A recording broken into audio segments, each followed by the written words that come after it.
Respons tuntutan rakyat 17+8, akankah semua tuntutan ini 17+8 bisa dipenuhi sesuai dengan tenggat yang ditetapkan? Kita ulas bersama anggota DPR dari fraksi Partai Golkar, Ahmad Irawan, dan juga Direktur Eksekutif Lingkar Madani, Ray Rangkuti. Bang Ray, selamat malam. Mas Irawan, selamat malam. Malam, Mbak. Ya, Mas Irawan, saya mau tanya dulu. Salut ya sama teman-teman kita. Salut ya, oke. Dari tuntutan 17+8 ini sebenarnya yang sudah disuarakan oleh teman-teman pegiat media sosial di mana-mana. Apakah menurut Mas Irawan ini terlalu banyak tuntutannya 17+8? Saya kira tidak juga sebenarnya apa yang disampaikan oleh teman-teman tadi tersebut sebenarnya telah jelas, seperti misalnya disampaikan oleh Presiden terkait dengan dialog-dialog yang dilakukannya, kemudian berbagai pertemuannya dengan ketua umum partai politik, semuanya clear agar kemudian pemerintah, TNI, Polri, DPR untuk mendengar apa yang menjadi aspirasi publik gitu. Dan saya kira dari semua tuntutan ini banyak hal telah ditindaklanjuti oleh DPR, misalnya tunjangan dan lain sebagainya telah dilakukan pemotongan. Oke, tapi jadi semua udah jelas. Tadi kata pegiat sosial, teman-teman di sana juga mengatakan bahwa tidak hanya sekedar tunjangan aja, tetapi hal-hal lainnya juga dilakukan dong progresnya. Ya, gitu, Mas pimpinan DPR kan telah menyampaikan, dan sebenarnya tuntutan 17+8 tadi ini itu akan tuntutan mayoritas publik, dan telah direspon juga oleh pimpinan DPR bahwa DPR akan melakukan reformasi yang dipimpin langsung oleh Ibu Puan, dan itu semua saya kira telah ditindaklanjuti. Memang ada beberapa hal yang memang harus harus mengikuti peraturan perundang-undangan yang ada, seperti tadi termasuk RUU perampasan aset dan lain sebagainya. Itu harus dilakukan ada proses yang harus kita lewati. Oke, ada proses yang harus dilewati, Bang Ray, tapi ketika teman-teman di media sosial pegiat ini tidak hanya bersuara di media sosial, tetapi juga sampai berkirim surat ke DPR siang hari ini, apa yang ditangkapnya? Pertama ya, saya mengucapkan apresiasi kepada kawan-kawan. Masih muda-muda ya, tapi idealismenya bagus gitu. Lalu mereka juga secara konstruktif menyusun rangkaian ide yang menurut mereka bukan ide mereka, ide yang mereka serap dari yang berkembang setidaknya dalam sebulan ini kan. Bahwa inilah ide-ide yang berserakan di tengah masyarakat, lalu mereka kompilasi menjadi 17+8 itu gitu ya. Nah, yang menarik bagi saya adalah kalau kita baca tuntutan 17+8 itu, plus 8 itu bobotnya justru di eksekutif tuh. Jadi kalau kita buat persentase, 30%-nya ke DPR, 10% ke partai politik, 40 ya, 60%-nya justru eksekutif tuh. Oke, jadi artinya jadi selain ke DPR, bagusnya mereka meminta bertemu juga dengan presiden gitu loh. Karena tuntutan mereka ini justru menurut saya bobotnya itu lebih banyak di presiden. Kita belejetin satu-satu ya, supaya kelihatan mana yang kan mereka bilang tadi ini bukan satu institusi saja kan. Jadi eksekutif kena, legislatif termasuk kena. TNI dan juga Polri. Nah itu dia. Makanya nih sekarang misalnya TNI Polri jelas wilayah presiden kan. Kemudian ekonomi jelas wilayah presiden kan. Lalu investigasi independen jelas di bawah presiden gitu ya. Nah terus apa lagi nih?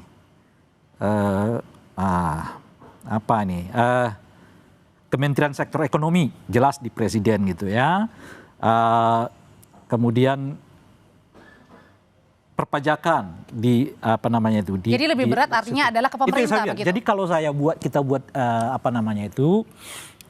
persentase gitu, 60% dari 17+8 itu justru diarahkan ke eksekutif, 30%-nya ke DPR, yang sebagian dari 30% itu sedang dilaksanakan oleh DPR kan, lalu 10%-nya itu ke partai, khususnya soal transparansi penggunaan dana partai politik gitu.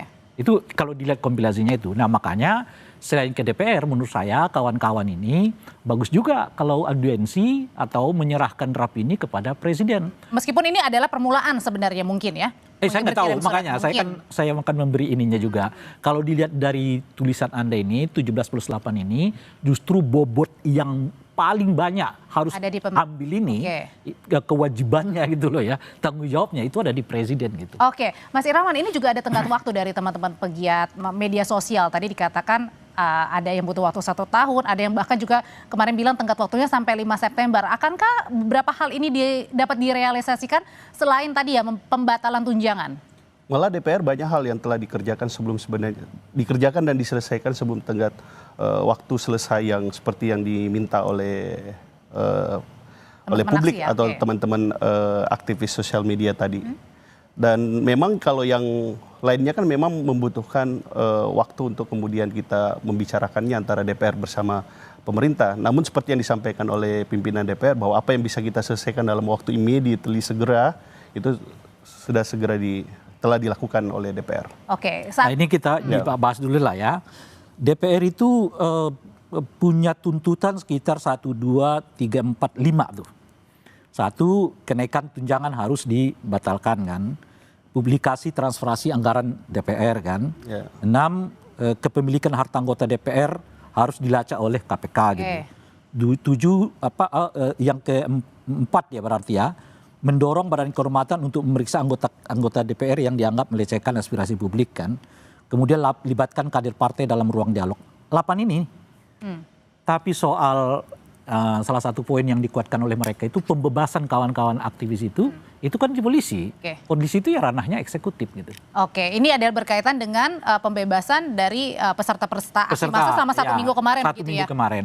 Tapi tentu tidak meninggalkan DPR. DPR bisa saja ya kan berkirim surat kepada Kapolri karena pengawasan kan ada di DPR kan, meminta Kapolri untuk betul-betul hati-hati ya kan, objektif gitu ya untuk menangani kasus yang dianggap ya ada unsur pidananya di dalam aksi-aksi yang kemarin. Oke, balik lagi Mas Irawan kalau gitu, selain dari tuntutan tunjangan yang sudah dibatalkan, sebenarnya teman-teman juga ingin bertanya mana sih yang sudah dikerjakan, mana yang tuntutan 17+8 ini yang sudah selesai, tidak hanya akan mengevaluasi saja. Ya sebenarnya itu sudah tidak masuk evaluasi tapi sudah dilaksanakan seperti tadi yang disampaikan Bang Rey. Termasuk juga yang sedang on progress seperti yang disampaikan oleh pimpinan DPR adalah bagaimana mengawasi proses penyelidikan yang ada di kepolisian, kaitannya mana yang memang benar-benar melakukan aksi demonstrasi murni dalam menyampaikan tuntutan publiknya, mana kemudian yang sedang diselidiki oleh polisi karena melakukan misalnya kekerasan, penjarahan dan lain sebagainya, termasuk proses yang transparan dan adil terhadap yang diduga melakukan makanya hari ini dilakukan rapat rapat komisi 3 bersama dengan Polri, TNI. Oh kalau itu saya nggak tahu, di luar komisi saya. Tetapi sepengetahuan saya bahwa pimpinan DPR hari ini bersama fraksi-fraksi membicarakan komitmen reformasi DPR yang akan dilakukan oleh DPR. Ada yang paling penting tuh soal RUU perampasan aset kan. Nah itu memang wilayah domainnya DPR, tapi bobotnya kan tetap ada unsur eksekutif di dalamnya kan. Nah ini menurut saya bagusnya secepatnya diumumkan oleh DPR kapan mau dibahas. Kebetulan pada saat-saat ini kan mereka lagi masuk masa sidang 1 ya. Nah di masa sidang pertama itu umumnya belanja masalah. Kalau belanja masalah ya salah satunya adalah RUU perampasan aset ini. Tinggal nanti ditetapkan akan dibahas kapan ya kan. Bisa diselesaikan kapan, dalam hitungan saya April 2026 undang-undang perampasan aset udah bisa ditetapkan. Harusnya sudah bisa. Iya, kalau gitu pembahasan saya. Tapi saya juga menolak kalau pembahasan khususnya ya RUU perampasan aset itu dilakukan dengan sekejap mata. Tetap harus ada dalam konteks koridor pembahasan yang sehat. Oleh karena itu saya berharap nggak diambil alih oleh Balik. Sebab kalau diambil alih oleh Balik bisa cepat tuh. Kadang-kadang melupakan aspirasi publik gitu. Seperti yang terjadi di undang-undang TNI kan gitu loh. Revisi undang-undang apalagi itu. Umumnya diselesaikan di Balik karena cepat sekali prosesnya. Termasuk yang disebutkan oleh kawan-kawan tadi tuh. Bagaimana DPR kok tiba-tiba mau memparipurnakan putusan Mahkamah Konstitusi yang notabene tanda kutip ya mengingatkan bahwa putusan MA itu nggak berlaku di pilkada tentang batas usia maksimal itu. Yang tahun lalu ya? Yang tahun lalu. Kan semalam karena melalui proses Balik gitu. Nah kita berharap nggak melalui proses Balik. Dia tetap harus dibahas sesuai dengan yang semestinya di mana partisipasi publik masuk sebanyak-banyaknya. Ini yang diinginkan partisipasi publik Mas Irawan. Dan tadi juga dari teman-teman ini meminta agar setiap progresnya ini disampaikan ke publik. Transparansinya disampaikan ke publik, dilibatkan juga publiknya. Ya saya kira kan beberapa hari terakhir DPR sangat terbuka dalam setiap proses dialognya bersama publik dan saya kira itu satu tontonan yang bagus dan komitmen yang telah disampaikan saya kira telah jelas bahwa apa yang menjadi tuntutan publik akan ditindaklanjuti segera gitu. Dan itu saya kira sudah jelas termasuk bahkan saya termasuk mengapresiasi apa yang dilakukan oleh Bapak Presiden Prabowo dalam rangka menyelesaikan berbagai masalah dan tuntutan publik ini. Tapi kalau dari Bang Rey melihat sendiri bagaimana caranya juga, tadi kan teman-teman diapresiasi juga sama Bang Rey bahwa ketika mengirimkan surat resmi begitu diterima oleh anggota DPR juga kan siang hari ini. Tapi bagaimana juga melihatnya bahwa ini adalah aksi yang mereka ingin suarakan, ini kumpulan dari 17/8 ini adalah aksi-aksi atau catatan-catatan dari masyarakat, tetapi juga bagaimana dengan para peserta juga yang kemudian masih belum dibebaskan, yang mereka juga sebenarnya bersuara. Ini bagaimana cara bisa membedakan?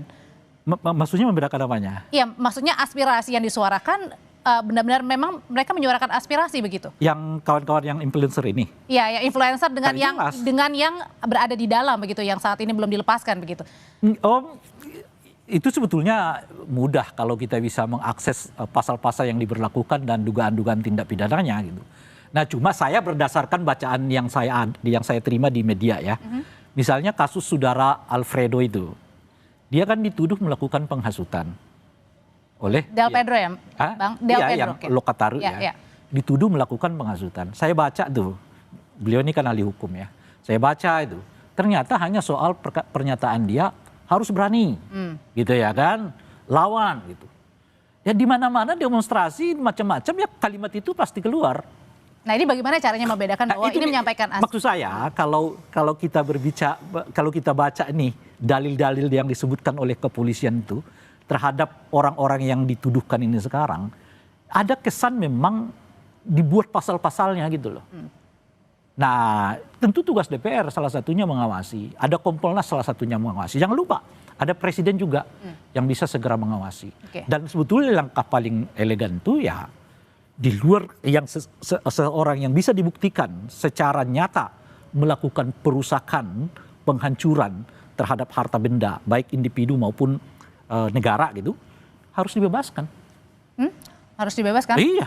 Tapi kan itu melanggar kalau yang perusakan ataupun penjarahan juga. Itu makanya di luar yang nyata-nyata bisa dibuktikan melakukan penjarahan, melakukan itu perusakan terhadap barang individu maupun negara, ya tentu saja berlaku hukum. Di luar itu ya dibebaskan. Nah itu gimana kalau cuma soal bahwa dia menyatakan begini, lah yang namanya di lapangan tuh ya membuat orang bersemangat macam-macam ya bisa seluar bisa gimana macam-macam. tanggapan Mas Irawan? Ini kan juga salah satu bukti bahwa pegiat yang datang ke DPR ini juga mereka serius begitu. Gimana juga dengan teman-teman yang tadi juga kemudian sampai dengan sekarang mungkin masih belum dilepaskan begitu? Ya makanya kan yang disampaikan oleh pimpinan DPR kemarin, nanti pimpinan DPR akan berkomunikasi bersama kepolisian untuk kemudian dilakukan pemilahan. Mana yang memang kemudian demonstran tersebut memang murni dalam rangka penyampaian aspirasi dan tuntutan. Mana memang yang kemudian motivasinya adalah memang hanya untuk melakukan kekerasan dan penjarahan yang tadi Pak Rey juga setuju bahwa itu harus kemudian dilakukan penindakan gitu. Nah kaitannya dengan proses terhadap demonstran ini tentu negara kan menghormati terkait dengan proses penyampaian aspirasi publik termasuk jaminan terhadap aksi demonstrasi. Tapi kemudian kan kita kan punya margin apresiasi terhadap hak asasi manusia penyampaian pendapat tersebut. Nah itulah kemudian kepolisian sedang melakukan penyelidikan terkait dengan dugaan tindak pidana yang dilakukan tersebut. Dan saya kira kita harus memberikan kesempatan kepada kepolisian untuk kemudian melakukan penyelidikan. Oke, nah tuntutan jangka pendeknya kan deadline-nya adalah besok 5 September. Kalau gitu apa yang sudah disiapkan DPR untuk kemudian juga mengambil aspirasi dan juga langsung konkret langkah nyatanya? Nanti ya Mas, kita jawab usai jeda yang berikut ini.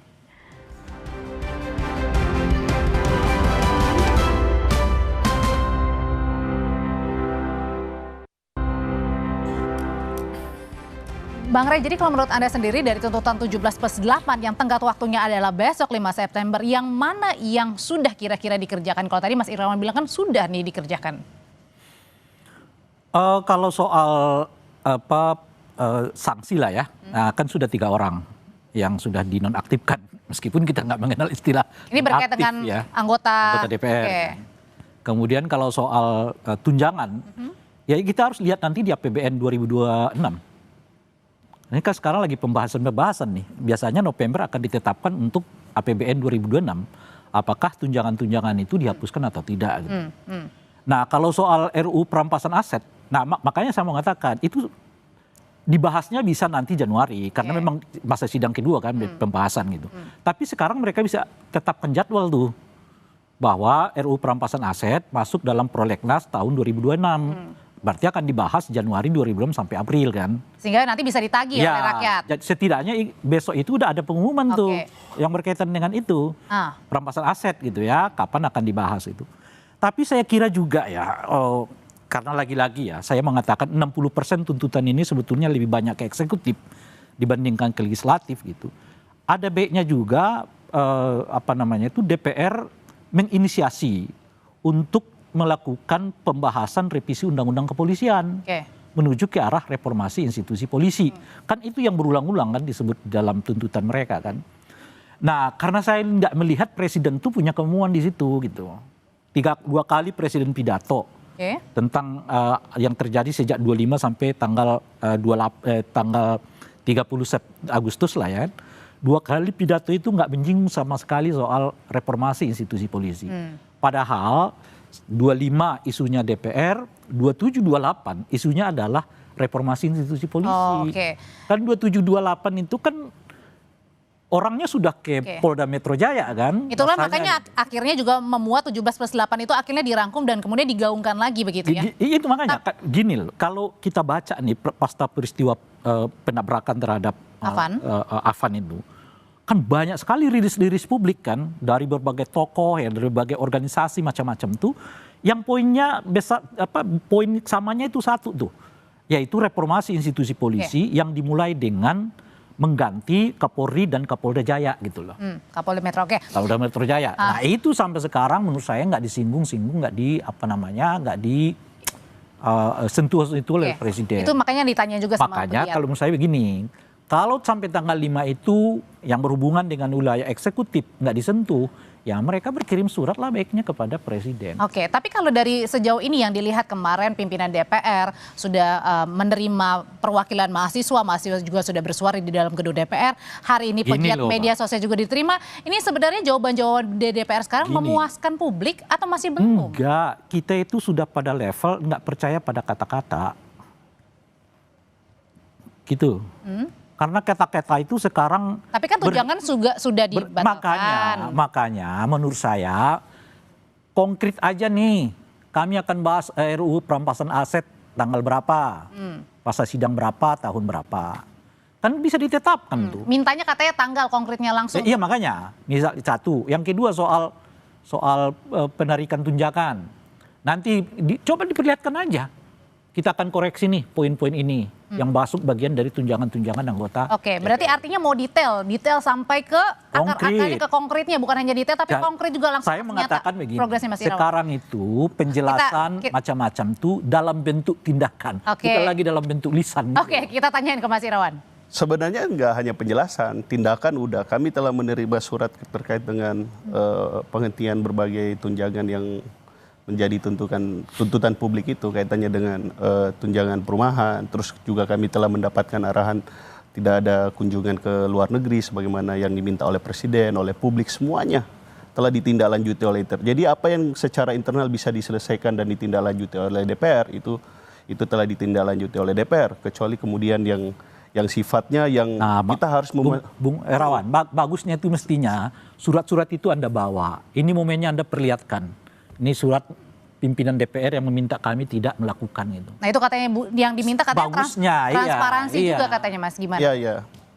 Nanti saya perlihatkan. Tapi intinya bahwa itu telah dilakukan dan dilaksanakan. Dan kami telah diinformasikan. Berikutnya juga tadi dalam tuntutan 17+8 juga mereka meminta agar membebaskan seluruh demonstran yang ditahan tanpa kriminalisasi dan mengadili aparat pelaku kekerasan secara transparan. Ya itulah yang saya sampaikan tadi, bahwa lebih baik kita memberikan kesempatan kepada kepolisian untuk kemudian melakukan penyelidikan, untuk kemudian bisa melakukan suatu tindakan pemisahan, mana yang kemudian benar-benar demonstran itu murni menyampaikan tuntutannya, mana kemudian demonstran yang memang maksudnya hanya untuk melakukan penjarahan dan kekerasan. Itulah yang sedang dikawal oleh DPR agar prosesnya bisa berlangsung secara transparan dan adil sebagaimana disampaikan oleh pimpinan DPR. Oke, artinya dalam proses itu bisa saja dong 5 September ini kemudian kan artinya butuh proses juga. Gimana caranya juga meminta publik atau publik juga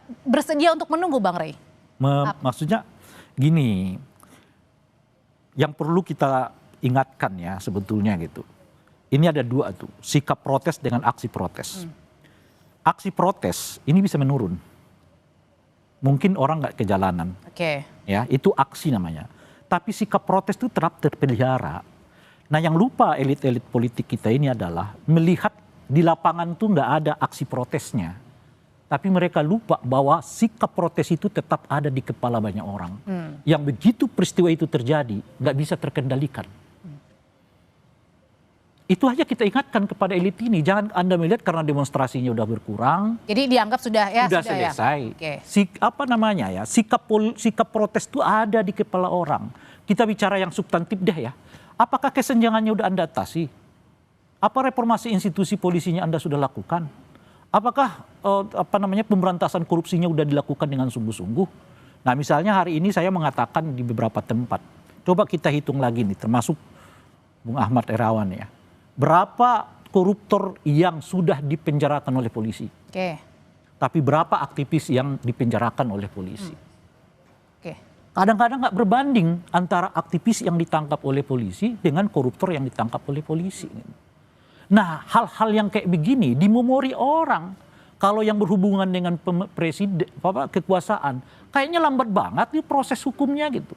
Tapi kalau yang berhubungan dengan rakyat jelata kayak kita itu cepat banget. Ada orang yang sudah diputus 5 tahun yang lalu yang sampai sekarang. Oke, berarti artinya butuh. Itu yang saya maksudkan, jangan dianggap protes-protes kecil yang berserakan itu karena nggak muncul sebagai satu kesatuan, nggak punya bahaya. Sebab begitu yang menjadi satu kesatuan, peristiwa 27 terjadi 8. Dan semuanya kita menjadi linglung. Ya kan? Tiba-tiba muncullah pernyataan, ada makar, ada anarki. Orang udah hidup di abad 20, cara menangani demonstrasi masih di abad 19. Kira-kira gitu loh. Okay. Masih ada teori dalang, masih ada teori anarki, masih ada teori makar. Yang mungkin menurut Bang Rey itu juga tidak menjawab semuanya ya, keresahan. Anda bisa bayangkan. Nggak sebenarnya? Enggak, jelas enggak. Alih-alih menjawab, yang ada itu adalah, saya udah mengatakan tadi, kita hidup ini udah di tahun 2025. Tapi cara polisi, cara presiden menghadapi kritik-kritik ini, itu masih seperti tahun 2000-an gitu loh, Bang. Oke. Selalu dimunculkan teori makar. Oke. Selalu yang ditonjolkan mereka menangkap aktivis-aktivis. Apakah hal ini juga menjadi catatan sendiri bagi DPR, Mas Irawan, bahwa apa yang dikerjakan dahulu-dahulu untuk menanganin para aksi pengunjuk rasa atau demonstran ini ternyata berbeda? Karena kan kaumnya sendiri berbeda sekarang ini, anak-anak muda yang bersuara di media sosial dan akhirnya pada minggu lalu klimaksnya begitu. Ya, makanya sebenarnya tidak ada bahwa ini hanya sekedar jadi catatan. Ini sudah menjadi sikap dan pikiran DPR untuk kemudian melakukan reformasi seperti apa yang disampaikan oleh publik dalam berbagai aksi demonstrasinya. Jadi tidak ada seperti kata Bang Rey bahwa DPR misalnya meremehkan situasi, terus kemudian hanya penjelasan, tidak ada tindakan. Sebenarnya beberapa hari terakhir ini kan sebenarnya gambaran bentuk konkret dari apa yang sedang dilakukan oleh DPR, dan yang lain-lain kan memang membutuhkan waktu dan proses. Tapi kalau ada suatu tindakan yang bisa dilakukan oleh seketika, itu telah dilakukan oleh DPR gitu loh. Oke, tapi mungkin ini juga adalah bentuk akumulasi dari mereka yang menunggu setiap harinya perubahan-perubahan dan akhirnya pada saat minggu lalu pecah terjadi. Jadi ibaratnya mereka juga menagih kesabaran yang selama ini sudah mereka tunggu gitu, Mas Irawan. Ya itulah makanya kita udah sampaikan dan akan melakukan apa yang menjadi tuntutan publik gitu loh.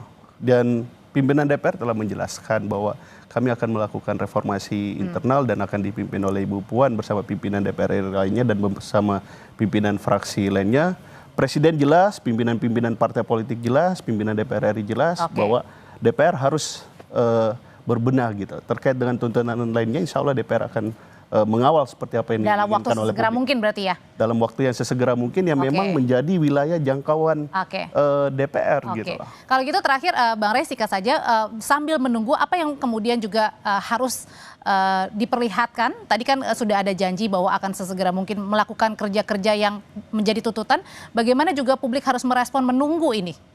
Menunggu yang mana? Menunggu dari setiap 17+8 tuntutan itu. Pertama kan yang paling bisa lakukan sekarang tuh bebaskan segera orang-orang yang ditahan oleh kepolisian yang berdasarkan kritik. Oke. Ya. Yang kedua adalah sebagusnya presiden menyatakan kepada publik bahwa ia akan memimpin reformasi institusi polisi yang ditandai dengan pergantian pucuk pimpinan di Kapolri maupun mungkin Polda Jaya. Gitu ya. Yang ketiga adalah membuat jadwal yang pasti tentang rencana pembahasan undang-undang perampasan aset. Kalau tiga ini dilakukan terang benderang macam-macam, saya kira publik melihat ada kemauan untuk melakukan pertumbuhan itu. Oke. Mungkin nggak akan menjawab semuanya, tapi kan setidaknya orang akan melihat Ada kita terangnya sedang ya. berjalan. Oke. Gitu loh kira-kira ya. Daripada Anda seringkali mengungkapkan ada makar, ada anarki, ya kan? Ada dalang gitu. Itu teori tahun 90-an. Udah nggak terlalu. Bang, kalau masih ada kesempatan, seperti yang saya kepolisian kita beri kesempatan untuk melakukan penyelidikan terhadap aksi demonstrasi kemarin, agar kemudian kita bisa menemukan satu kebenaran dari apa yang kemudian menjadi dugaan-dugaan dan kecurigaan publik. Anda nggak usah sebutkan, Ya. itu dengan sendirinya berjalan. Yang perlu kita kawal itu bukan soal apakah polisi punya kesempatan atau tidak. Yang perlu kita kawal itu jangan sampai polisi mengkriminalisasi orang. Itu yang kita perlu kawal. Oke. Ya makanya, pokoknya yang murni demonstrasi menyampaikan pendapatnya, itu kita harus kawal, kita minta Polri untuk membebaskan. Di luar itu dipidana begitu Tetapi ya? kalau yang melakukan kekerasan, penjarahan, itu silahkan kepolisian untuk melakukan penindakan hukum. Mas Irawan, terima kasih. Bang Rey, terima Sama-sama. kasih. Selamat malam. Saudara, usai jeda kami kembali dengan informasi dari Timnas Indonesia bakal